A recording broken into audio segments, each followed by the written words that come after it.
अधिकार मांगने से नहीं मिलता, इसके लिए योग्यता होनी चाहिए। संसार में अनेक देवी देवता पूजे जाते हैं।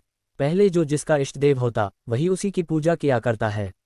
इससे बड़े देवताओं के महत्व में कमी आने की आशंका उत्पन्न हो गई। इस कारण देवताओं में परस्पर विवाद होने लगा। वे उसका निर्णय प्राप्त करने के लिए शिवजी के पास पहुंचे और प्रणाम करके पूछने लगे, प्रभो, हम सब में अग्रपूजा का अधिकारी कौन है? शिवजी सोचने लगे कि किसे अग्रपूजा अधिकारी माने।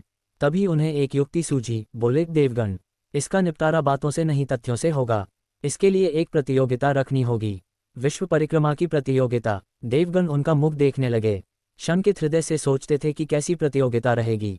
शिवजी ने उनके मन के भाव ताड़ लिए, इसलिए सांत्वना भरे शब्दों में बोले, घबराओ मत, कोई कठिन परीक्षा नहीं ली जाएगी। बस इतना ही कि सभी अपने अपने वाहनों पर चढ़कर संसार की परिक्रमा करो और फिर यहाँ लौट आओ। जो पहले लौटेगा वही अग्रपूजा का अधिकारी होगा। अब क्या देर थी, सभी अपने अपने वाहनों पर चढ़कर दौड़ पड़े। किसी का वाहन गजराज था तो किसी का सिंह, किसी का भैंसा तो किसी का मृग, किसी का हंस तो किसी का उल्लू, किसी का अश्व तो किसी का श्वान।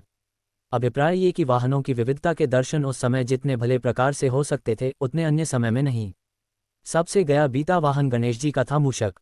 ऐसे वाहन के बल भरोसे इस प्रतियोगिता में सफल होना तो क्या, सम्मिलित होना भी हास्यास्पद था। गणेश जी ने सोचा, छोड़ो, क्या होगा प्रतियोगिता में भाग लेने से, हम तो यहाँ बैठे रहकर ही तमाशा देखेंगे। वे बहुत देर तक विचार करते रहे। अंत में उन्हें एक युक्ति सूझी, शिवजी स्वयं ही जगदात्मा है, ये संसार उन्हीं का प्रतिबिंब है, तब क्यों न इन्हीं की परिक्रमा कर ली जाए। इनकी परिक्रमा करने से ही संसार की परिक्रमा हो जाएगी। ऐसा निश्चय कर उन्होंने मूषक पर चढ़कर शिवजी की परिक्रमा की और उनके समक्ष जा पहुंचे। शिवजी ने कहा, तुमने परिक्रमा पूर्ण कर ली? उन्होंने उत्तर दिया, जी। शिवजी सोचने लगे कि इसे तो यहीं घूमते हुए देखा, फिर परिक्रमा कैसे कराया। देवताओं का परिक्रमा करके लौटना आरंभ हुआ और उन्होंने गणेश जी को वहां बैठे देखा तो माथा ठनक गया। फिर भी साहस करके बोले, अरे तुम विश्व की परिक्रमा के लिए नहीं गए? गणेश जी ने कहा, मैं कब का यहाँ आ गया। देवता बोले, तुम्हें तो कहीं भी नहीं देखा।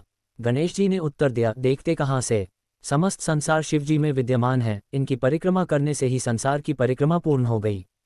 इस प्रकार गणेश जी ने अपनी बुद्धि के बल पर ही विजय प्राप्त कर ली। उनका कथन सत्य था, इसलिए कोई विरोध करता भी तो कैसे। बस उसी दिन से गणेश जी की अग्रपूजा होने लगी।